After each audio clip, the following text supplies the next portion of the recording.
Assalamu alaikum. My name is Majid Khan. I hope everyone is okay. Today our topic is immune system. Immune system क्या है?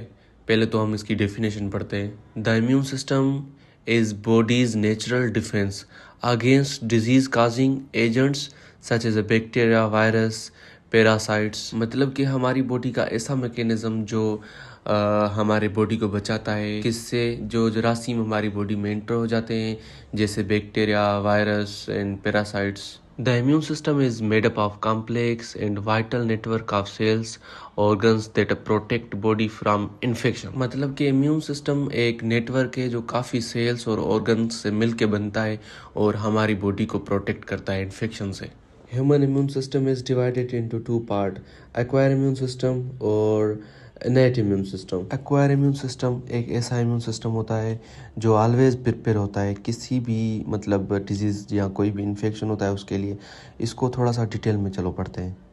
Acquired immune system is like a shield that protect body from infection and disease. It is made up of cells, tissue, organ that work together to fight of pathogens. मतलब कि acquire immune system एक ऐसा immune system है जो body के अंदर पहले से ही सेव किया गया हो. अगर कोई बच्चा जन्म ले रहा है माँ के पेट से जैसे ही आ रहा है उसके अंदर एक इम्यून सिस्टम होता है जिसको कहते हैं एक्वायर इम्यून सिस्टम. और यहाँ पे एक्वायर इम्यून सिस्टम के भी दो टाइप होते हैं, इनेट इम्यून सिस्टम और एडाप्टिव इम्यून सिस्टम. ये एक चार्ट है जिसपे इनेट और एडाप्टिव इम्यून लिखा हुआ है.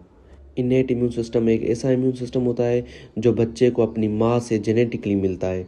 और एडाप्टिव वो होता है जैसे कि हम कोई वैक्सीनेशन कराते हैं या मेडिसिन वगैरह खाते हैं उसके थ्रू जो हमें इम्यून सिस्टम मिलता है हम उसको एडाप्टिव इम्यून सिस्टम कहते हैं. मतलब कि एक ऐसा इम्यून सिस्टम होता है जो हमें जन्म लेने के बाद मिलता हो. जैसे कि यहाँ पे लिखा हुआ है इनेट immune system is non specific. Non specific इसको इसके लिए कहा जाता है क्योंकि आगे कौन सी एंटीजन आई है, क्या हो रहा है, क्यों हो रहा है, कुछ भी नहीं देखता.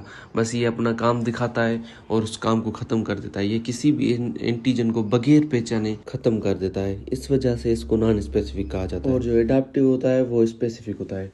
वो पहले ये देखता है कि अगली एंटीजन कौन सी है, अगला जर्म्स कौन है, पहले जान पहचान करता है, बाद में उसको डिस्ट्रॉय करता है. और इनेट इम्यूनिटी क्विक होती है, मतलब ये जो होती है ना फास्ट होती है. और जो एडाप्टिव होती है ना वो 2 to 6 days later then innate immune. मतलब कि ये जो होती है ना इनेट इम्यून से ज़्यादा स्लो होती है.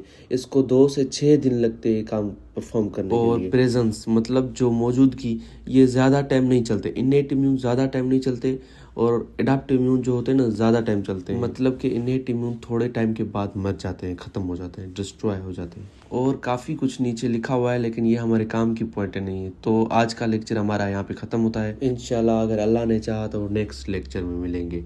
अल्लाह हाफिज़, दुआओं में याद.